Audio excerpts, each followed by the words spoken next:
Ma'am இந்த சம்மர்ல fruits எல்லாம் எப்படி சேஃபா நம்ம சாப்பிடலாம்? இந்த டைமில் சம்மரில் வந்து நமக்கு வந்து ஃப்ரூட்ஸ் சாப்பிடணும் போல் இருக்கும். ஸோ நம்ம ஆஃபீஸ்க்கு வரவங்க அண்ட் சில்ட்ரனுக்குமே நம்ம வந்து ஸ்நாக்ஸ் வந்து ஒரு கண்டெய்னரில் நம்ம ஃப்ரூட்ஸ் கட் பண்ணிவிட்டு நம்ம பேக் பண்ணி எடுத்துகிட்டு வருவோம்.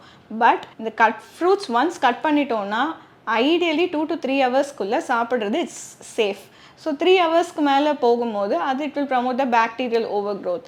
ஸோ அதனால் கொஞ்சம் ஃப்ரூட் நீங்கள் எடுத்து பார்க்கும்போது கொஞ்சம் அவுட்டர் லேயர் ஸ்லைமியாக இருந்தாலோ இல்லை கொஞ்சம் சோர் ஸ்மெல் ஆர் டேஸ்ட் இருந்தாலும் முடிஞ்ச அளவுக்கு அது சாப்பிடாமல் இருக்கிறது நல்லது. ஸோ ரீசெண்டாக நிறைய நியூஸில் பார்த்துருப்பீங்க, வாட்டர்மெலன் ரொம்ப நேரம் வெளியில் வச்சு கன்சியூம் பண்ணதுக்கப்புறமா வந்து ஃபுட் பாய்சனிங் ஆன மாதிரி. ஸோ இது எல்லாமே it is possible. So because இந்த ரூம் டெம்பரேச்சரில் வந்து நம்ம ரொம்ப நேரம் வைக்கும் போது பேக்டீரியா ஓவர் க்ரோத் அதிகமாகிறதுனால சம்மரில் ஈஸியாக உங்களுக்கு வந்து ஃபுட் பாய்சனிங் வந்துடும். ஸோ சில்ட்ரனுக்கு எக்ஸ்பெஷலி ரொம்ப கேர்ஃபுல்லாக நீங்கள் வந்து ஸ்நாக்ஸ் பேக் பண்ணுறீங்க கட் ஃப்ரூட்ஸ்னால் மேக் ஷுர் 2 to 3 ஹவர்ஸ்க்குள்ளே அவங்க வந்து அதை கன்சியூம் பண்ணுற மாதிரி பார்த்துக்கோங்க. அதே மாதிரி இன்னொரு காமன் ஃபுட் பார்த்தீங்கன்னா fermented rice. Fermented rice is a very good probiotic and good coolant இந்த சம்மர் டைமில்.